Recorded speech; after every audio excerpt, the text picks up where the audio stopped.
Hello everyone. इस video में हम स्टोक्स लॉ और टर्मिनल वेलोसिटी के बारे में पढ़ेंगे। तो पहले देखते हैं स्टोक्स लॉ क्या है। तो स्टोक्स ने बोला कि अगर हम किसी स्फेरिकल बॉडी को लिक्विड में डुबाते हैं, वो लिक्विड में अगर गिरती है तो उसमें क्या होता है, ऊपर की डायरेक्शन में एक विस्कस फोर्स लगता है और वो जो विस्कस फोर्स है वो उस बॉडी की वेलोसिटी और उसकी रेडियस और कोफिशिएंट ऑफ विस्कोसिटी पे डिपेंड करता है। तो this law states that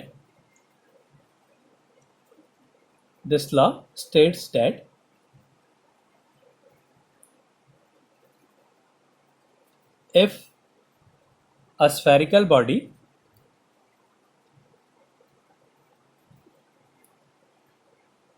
spherical ही होनी चाहिए और बहुत छोटा साइज होना चाहिए उसका।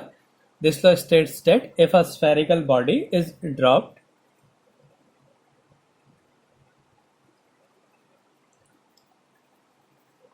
into liquid या liquid, then viscous force acts on it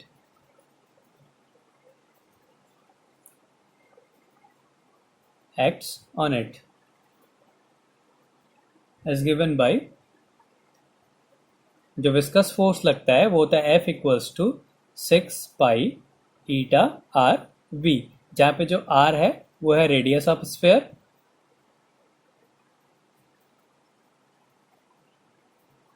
और V क्या है, उसकी वेलोसिटी है। जिस स्पीड से नीचे को गिर रहा है वो उसकी वेलोसिटी है। अब इसके बाद टर्मिनल वेलोसिटी क्या होती है? टर्मिनल वेलोसिटी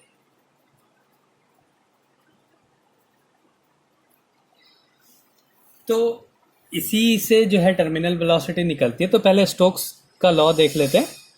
तो स्टोक्स ने क्या था कि जैसे एक टरबाइन है, इसमें हम एक स्फेरिकल बॉडी को नीचे गिरा रहे हैं, ये इसमें गिर रही है और इसमें पूरा लिक्विड है,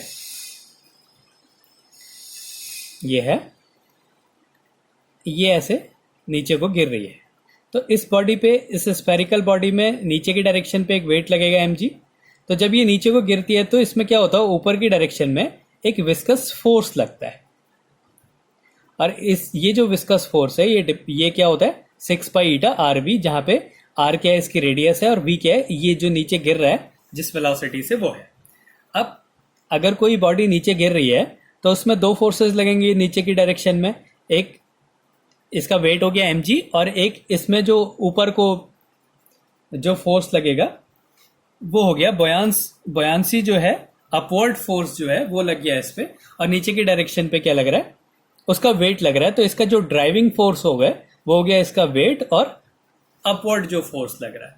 और ये क्या है, विस्कस फोर्स है जो कि लिक्विड इस बॉडी पे लगाता है। मतलब इस पे जो फ्रिक्शन होगा सरफेस पे और इस पे, उस पे क्या होगा, ये विस्कस फोर्स लगता है। ये स्टोक्स का लॉ है। अब क्या होता है, पहले क्या होगा, ये बॉडी जो है स्पीड बढ़ती जाएगी, जैसे जैसे ये नीचे जाता है इसकी स्पीड बढ़ती जाती है इस बॉडी की। अब बॉडी की स्पीड बढ़ते जाती है तो क्या होता है, उसका जो विस्कस फोर्स लग रहा है ऊपर की डायरेक्शन में वो भी क्या होता है, इंक्रीज होते जाता है। तो एक टाइम में ऐसा क्या होता है कि जब जो बॉडी का नीचे को जाने वाला फोर्स है वो उस पे लगने वाले विस्कस फोर्स के इक्वल हो जाता है।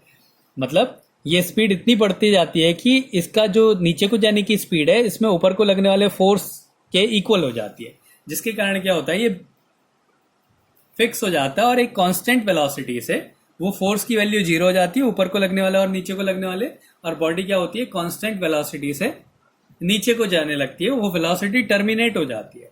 तो इसी वेलोसिटी को क्या कहते हैं, टर्मिनल वेलोसिटी कहते हैं। तो पहले इसको लिख लेते हैं। According to Stokes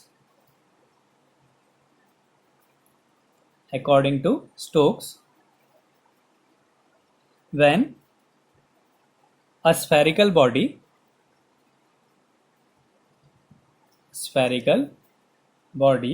falls through a viscous fluid,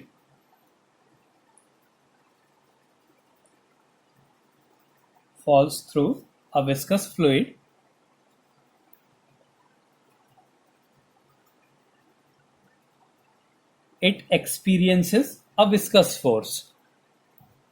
it experiences a viscous force. तो क्या एक्सपीरियंस करता है? एक विस्कस फोर्स एक्सपीरियंस करता है जिसकी वैल्यू क्या होती है? 6 पाई ईटा आरवी होती है. अब ये जो इस विस्कस फोर्स का मैग्नीट्यूड है वो किस पे डिपेंड कर रहा है? उसकी वेलोसिटी पे डिपेंड कर रहा है, क्योंकि बाकी चीज सब फिक्स है. उसकी वेलोसिटी जैसे जैसे वो नीचे को जाता रहता है उसकी वेलोसिटी इंक्रीज होते जाती है, जिसके कारण क्या होता है? वो विस्कस फोर्स भी इंक्रीज होते जाता है. The magnitude of viscous force, magnitude of viscous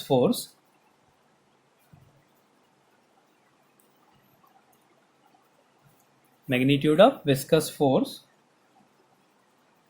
increases with increase in velocity. Increases with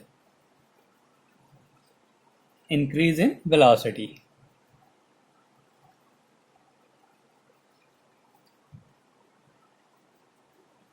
Velocity of the body falling under the action of its weight. Increase in velocity of the body falling under the action of its weight. अपने wait के कारण इसकी velocity increase होते जाती है, जिसके कारण होता है क्या होता है? ये जो विस्कस फोर्स है इसका मैग्नीट्यूड भी इंक्रीज होते रहता है. As a result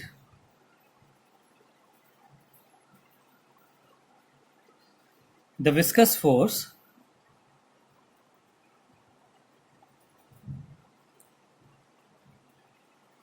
balances the driving force, जिसके कारण क्या होता है? ये वेलोसिटी इंक्रीज होने के कारण ये विस्कस फोर्स भी इंक्रीज होता है, और फिर बाद में क्या होता है कि जो ये विस्कस फोर्स है ये इसके ड्राइविंग फोर्स के इक्वल हो जाता है. इतनी ज्यादा वेलोसिटी हो जाती है कि विस्कस फोर्स और ड्राइविंग फोर्स जो है, ड्राइविंग फोर्स क्या है? हम यहाँ पे अपथ्रस्ट भी ले लेते हैं, तो अपथ्रस्ट और इस वेट का जो रिजल्टेंट है वो इसका ड्राइविंग फोर्स है. तो ये जो विस्कस फोर्स है ये इस ड्राइविंग फोर्स के इक्वल हो जाता है.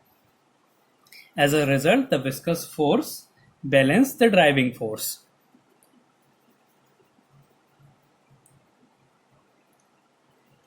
Driving force. And the body starts moving with a, and the body starts moving with a constant velocity. With a constant velocity.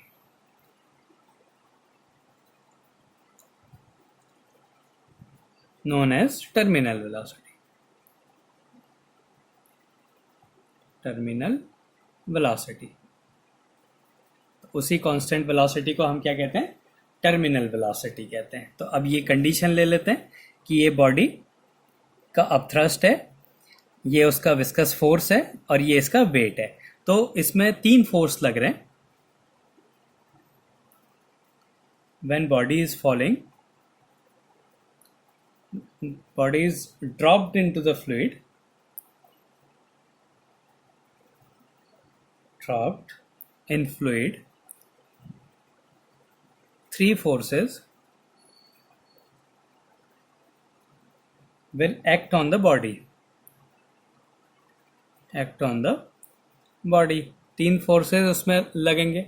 एक कौन सा लग रहा है? उसका weight, weight of the body,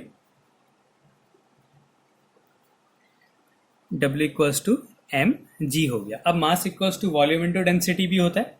मान लिया इस बॉडी की जो डेंसिटी है वो रो है, ये बॉडी की जो डेंसिटी है वो रो है, और जो लिक्विड है इसकी डेंसिटी सिग्मा है.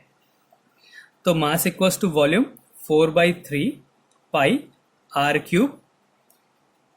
तो ये हो गया वॉल्यूम इंटू डेंसिटी, डेंसिटी उसकी रो इंटू जी. तो ये इसका वेट हो गया. और इसमें क्या लग रहा है? एक अपथ्रस्ट लग रहा है. अपथ्रस्ट क्या हो गया? इसके वेट के इक्वल, लेकिन इसका वेट से ही mg ही होगा, m डैश, जो कि अब क्या लगा रहा है? ये लिक्विड लगाएगा उस बॉडी पे. तो ये हो गया 4/3 पाई आर क्यूब, उतने ही पोर्शन पे लग रहा है। और डेंसिटी क्या है उसकी, सिग्मा लिक्विड की इंटू जी। और एक विस्कस फोर्स लगेगा। विस्कस फोर्स क्या हो गया, F equals to 6 pi eta R V, ये इसका विस्कस फोर्स हो गया। अब अगर ये इक्विलिब्रियम में है, क्योंकि हमने टर्मिनल वेलोसिटी फाइंड करनी है, तो हम क्या करेंगे, इसकी टर्मिनल वेलोसिटी की कंडीशन लेके आएंगे कि जब विस्कस फोर्स उसका जो ड्राइविंग फोर्स है उसके इक्वल हो गया, मतलब इन इक्विलिब्रियम।